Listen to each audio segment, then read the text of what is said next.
দেখুন, আপনারা জানেন যে কসবা ল কলেজ এবং এর পাশাপাশি বিভিন্ন আরও যে নরসিংহ দত্ত কলেজ এবং বিভিন্ন কলেজের কথা আজকে উঠে আসছে, যে যেখানে ছাত্রছাত্রীদের নিগৃহীত করা হয়, র্যাগিং করা হয়, র্যাগিংয়ের শিকার হয় তারা।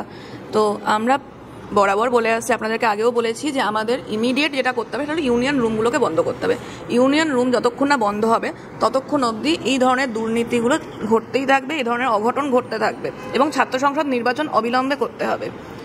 এর জন্য আমরা হাইকোর্টেও গেছিলাম। হাইকোর্ট আমাদেরকে বলেছে যে আপনাদের সবার কাছে একটা ভার্ডিক্ট এসছে যে ওনারা চান যে ইমিডিয়েটলি ইউনিয়ন রুমগুলো বন্ধ। কিন্তু তার পরের দিনে আমরা যখন স্টেট ইউনিভার্সিটিতে গেছি তখন স্টেট ইউনিভার্সিটি আমাদেরকে বলছে যে আমাদের কাছে কোনো নোটিশ আসেনি। এটা কি করে হয় যে একটা নোটিশ আসেনি? তো নোটিশ কতদিনে আসবে? আমরা একটা 2-3 দিন দেখব। যদি এরপরে আমরা দেখতে পাই যে বিভিন্ন কলেজ ইউনিভার্সিটির ইউনিয়ন রুমগুলো খোলা আছে ছাত্র পরিষদের পক্ষ থেকে, আমরা সেই ইউনিয়ন রুমগুলোতে নিজেরা যাব তালা মারার জন্য। বাংলা হান্টের আরো খবর দেখতে নজর রাখুন। বাংলা খবর মানেই বাংলা হান্ট।